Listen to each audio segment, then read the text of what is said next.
Lihat ini tekad Jokowi untuk mendukung penuh PSI tidak dibarengi dengan kepastian posisinya yang secara struktural berada di tubuh partai yang nyatanya dipimpin oleh anak bungsunya ini saudara, yaitu Kaisang Pangarep. Lalu apakah dukungan Jokowi ini bisa jadi magnet bagi PSI untuk menarik simpatisan dan juga partai politik lain untuk menjadi kawan, dan bagaimana pula membaca sikap politik dari Prabowo dan juga Gerindra terhadap PSI dan juga Jokowi? Apakah akan menjadi kawan atau justru saingan di 2029 nanti? Kita membahasnya bersama dengan juru bicara PSI, Mas Ali Muthahirin, dan juga analis politik yang juga Direktur Eksekutif Lingkar Madani, Bang Ray Rangkuti. Selamat petang, Mas Ali. Selamat petang, Bang Ray. Ya, selamat petang. Saya ke Mas Ali dulu nih. Jokowi mendukung tapi belum pasti masuk struktural PSI. Emang benar ya ini sampai saat ini belum masuk struktural?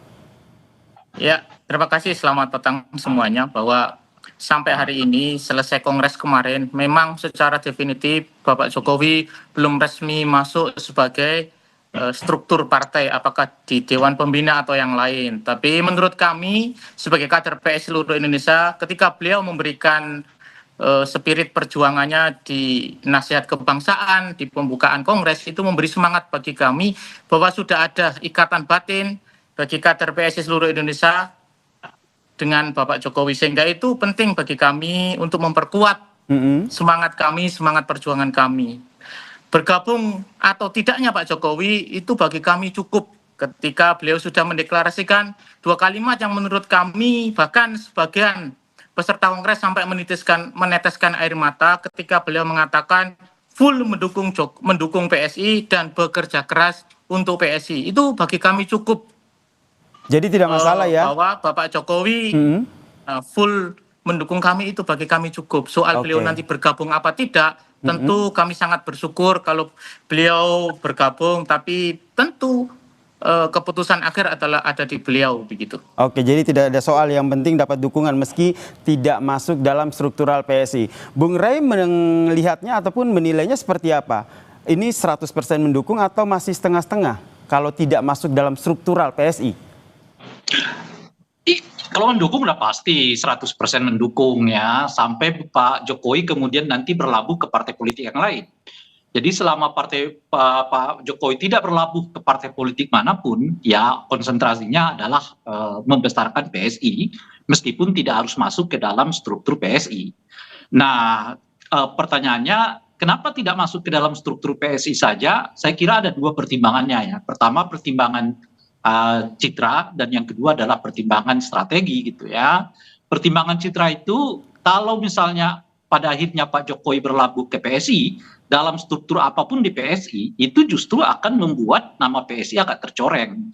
Kalau mereka mengubah tagline dari partai solidaritas apa begitu menjadi partai super terbuka gitu, tetapi anak dan ayah bercokol di dalamnya, itu sedikit banyak akan menciderai citra yang mereka bangun ya.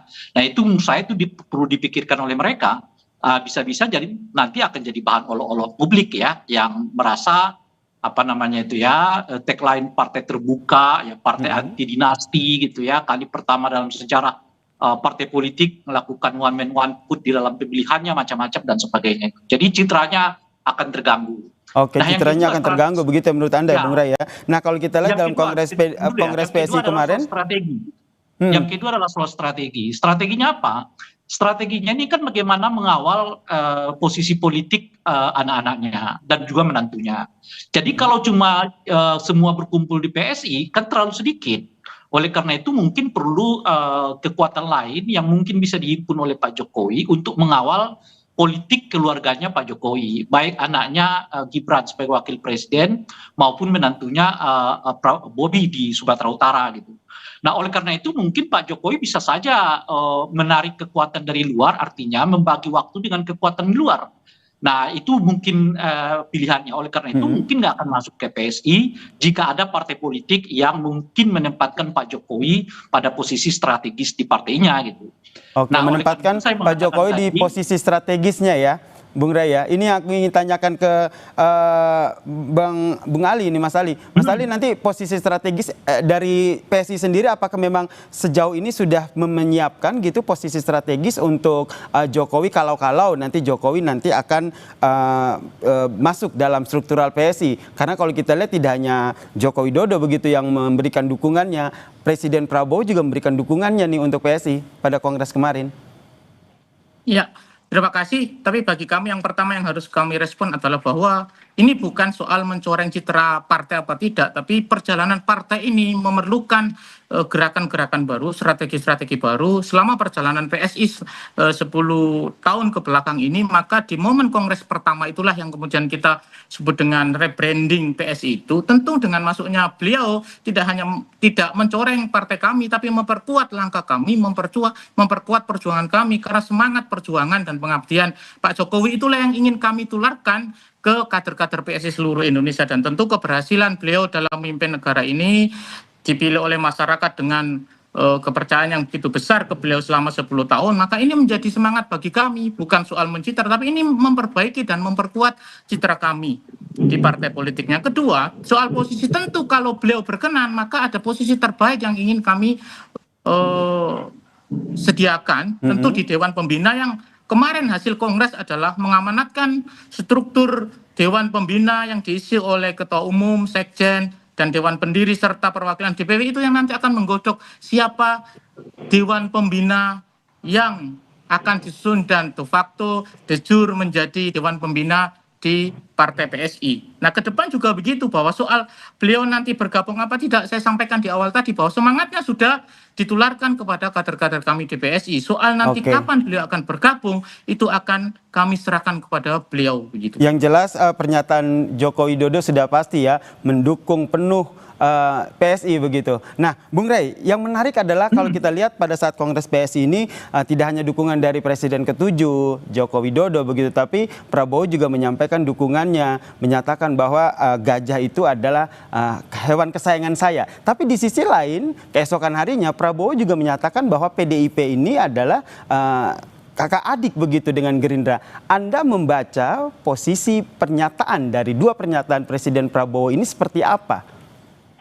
Ya, satu basa-basi tentu saja kan. Masa di depan kader-kader PSI Pak Prabowo mengatakan PDI kawan saya loh, kan enggak.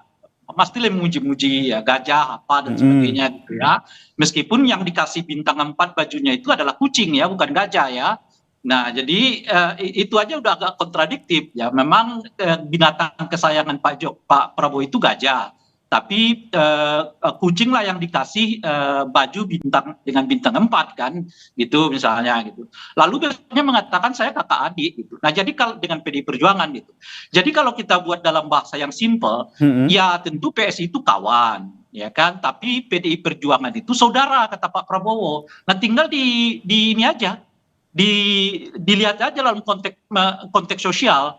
Dalam konteks sosial itu kawan apakah lebih penting dari saudara? Nah, itu dia kan. Jadi kalau PSI itu kawan, nah tapi PDIPRI itu adalah saudara. Nah, di dalam tradisi kita ya saudara tentu jauh lebih diutamakan daripada kawan. Gitu. Ini apakah bisa dibaca Prabowo lebih nyaman dekat ke PDIP karena lebih dianggap saudara ketimbang PSI yang kata Anda ini kawan? Ya, ada dua pertimbangan, dan pertimbangan historis dan pertimbangan masa depan. Pertimbangan historis ya jelas, yang memperkenalkan Pak Prabowo ke Pak Jokowi juga adalah Ibu Mega. Jembatannya itu Ibu Mega. Pak Prabowo belum tentu mau ketemu dengan Pak Jokowi kalau tidak dijembatani oleh Ibu Mega. Jadi hubungan itu nggak mungkin dihapus begitu saja oleh Pak Prabowo. Dan membawa Pak Prabowo dari Jordania ke Indonesia juga adalah Ibu Mega. Bahkan Ibu Mega kemudian menempatkan Pak Prabowo sebagai wakil presidennya dikala semua kecaman orang terhadap Pak Prabowo itu masih menumpuk ya kan. Dan itu juga nggak mungkin bisa dilupakan oleh Pak Prabowo. Oleh karena itulah bagi Pak Prabowo, PDI itu adalah saudara, lebih dari sekedar teman. Kalau PSI itu teman, PDI Perjuangan itu adalah saudara. Itu pertama. Nah, yang kedua, kepentingan masa depan. Tentu berteman ya dalam pengertian politik atau bersaudara dalam pengertian politik dengan PDI itu akan jauh lebih menguat, lebih kuat, lebih bagus, lebih strategis dibandingkan dengan partai-partai yang lain. Nah, kedekatan Prabowo dengan Puan dalam acara yang kemarin itu Saya sih membacanya bagian dari upaya memperkenalkan kemungkinan dua tokoh ini akan teraju di Pilpres 2029 yang akan datang. Baik, Jadi saya ke boleh Mas jadi Ali. kemungkinan Oke, Jadi maaf saya boleh potong jadi Bung Rey. kemungkinan- Waktu kita terus, saya ke Mas Ali. Mas Ali, menanggapi apa yang disampaikan oleh Bung Rey, sosok seperti apa yang diinginkan oleh PSI? Sosok Prabowo seperti apa yang diinginkan oleh PSI? Yang pertama bahwa kita merasakan hal yang berbeda dengan Bang Ray yang kemudian melihatnya dari jauh begitu ya. Kehangatan kami, kehangatan Pak Prabowo dengan ketum kami, dengan kader-kader kami dan kedatangan beliau di Kongres PSI itu kehangatan yang luar biasa. Kami merasakan betul energi positifnya kepada kami. Soal distingsi kawan, saudara itu kan bahasa-bahasa yang disimpulkan oleh Bang Ray. Kami merasakan betul. Apakah kemudian kami dianggap adik, dianggap anak, dianggap saudara, kami tetap merasakan kehangatan Pak Prabowo kepada kami. Belum lagi kehangatan beliau dengan Bapak Jokowi, presiden sebelumnya dan presiden sekarang. Dan kalau kemudian kita ngomong sejarah bagaimana hubungan Pak Prabowo dengan Pak Jokowi, tentu lebih hangat begitu. Dan itu kontradiksi dengan yang disampaikan oleh Bang Ray begitu, bahwa kehangatan Pak Jokowi dan Pak Prabowo sangat luar biasa. Sebelum ke Kongres, beliau mampir ke rumah beliau, kemudian makan bersama, dan itu kehangatan yang bisa kita rasakan gitu loh. Itu berbeda dengan kesimpulan Bang Ray bahwa ini saudara kawan, dan menurut kami tidak ada begitu. Saya yakin Pak Prabowo tidak punya kesimpulan itu begitu loh. Karena ini bagian dari yang kami sering sampaikan bahwa ada elemen-elemen masyarakat, elemen-elemen elit yang kemudian terganggu dengan hubungan yang sangat harmonis Bapak Presiden Prabowo dengan Bapak Jokowi ini begitu loh. Sehingga ya terus-menerus dinarasikan bahwa ini tidak efektif, tidak hangat, bahwa kami merasakan betul kehangatan Presiden Prabowo kepada kami, bagaimana beliau nyaman memberikan sambutan, beliau nyaman menyapa kader-kader kami begitu. Baik, terima kasih. Lebih real daripada hanya kemudian kesimpulan bahwa ini kawan lebih baik, kawan ini kastanya lebih baik dari saudara, tidak. Yang jelas yang lebih tahu tentunya dari Jokowi dan juga Prabowo-nya ya, menempatkan PSI dan juga menempatkan PDIP seperti apa begitu. Baik, ini ya. Baik, terima kasih nih buat Mas Ali dan juga Bung Rey atas diskusinya pada sore hari ini. Kita nantikan bagaimana dinamika politik selanjutnya. Salam sehat semuanya.